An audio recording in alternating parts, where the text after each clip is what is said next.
In the first stanza, Ogden Nash says that a little girl named Belinda lives in a small white house.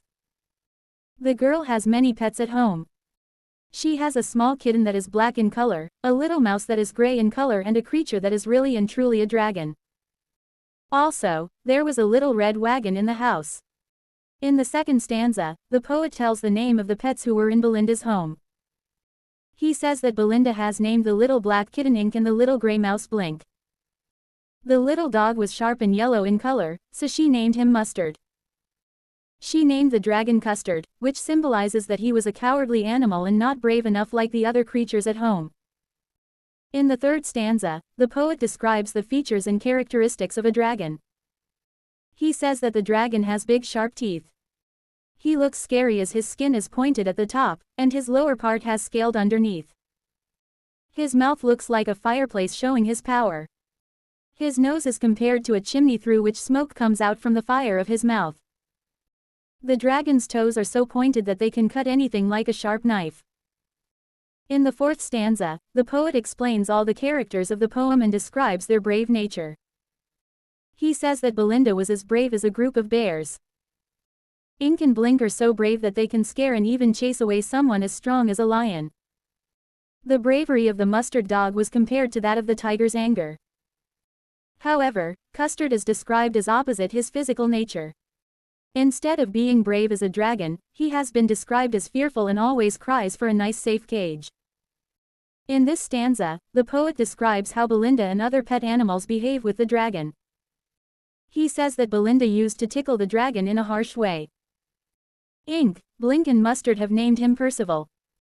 They make fun of him by calling him Percival because Percival was a king who was thought to be brave, but he had run away in the battle.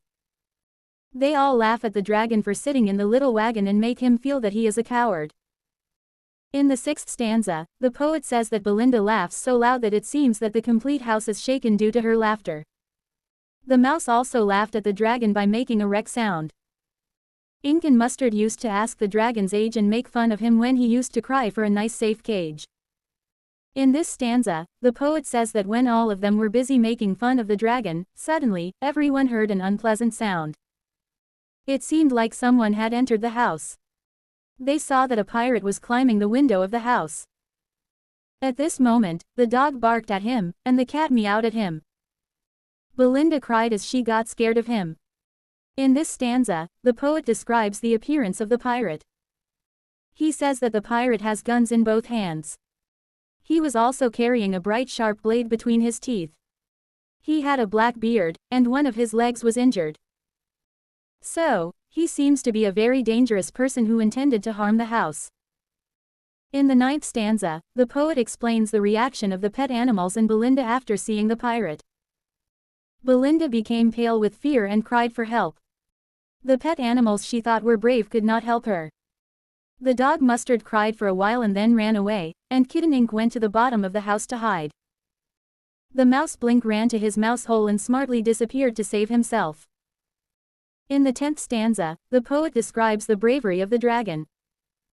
He says that when all the other pet animals flew away to save themselves, the dragon came into the picture. He jumped at the pirate and made a large noise through his nose like an engine. He moved his tail with a great force that produced a clattering sound like an iron rod striking the walls of the prison. He moved towards the pirate in a similar way as a robin bird that attacks the worm. In this stanza, the reaction of the pirates towards the dragon is explained.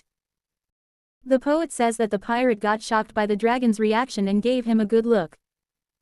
The pirate drank some wine that he carried with him in his pocket. Then he fired 2 bullets at the dragon, but those bullets did not hit him. Then Custard, the dragon, ate him quickly without leaving any trace of him. In this stanza, the poet says that everyone was amazed when the dragon ate the pirate. Everyone was filled with happiness. Belinda hugged him, and Mustard touched him with his tongue to express his gratitude towards the dragon for saving them. No one was sad about the death of pirates. Ink and Blink were happy and started moving in a circular motion around the dragon to express their joy. In this stanza, the poet mentions that after the pirate incident, it became clear who was brave. But everyone gave their excuses about why they weren't able to kill the pirate. Mustard, the dog, said he would have been twice as bold as a dragon if he had not been nervous and confused. Ink and Blink think of themselves thrice as brave as a dragon. They could not believe that the dragon had done such a great task and saved their lives. The humble dragon silently listened to them and agreed that everyone was braver than him. In the last two stanzas, the poet repeats the same lines he had used to introduce the poem. From the incident, it was clear that the dragon was a brave animal. But no one in the house was ready to accept this. Everyone thinks of himself to be braver. The poet says that life started again in a similar way. Everyone was considered brave except the dragon, who was still considered a cowardly animal.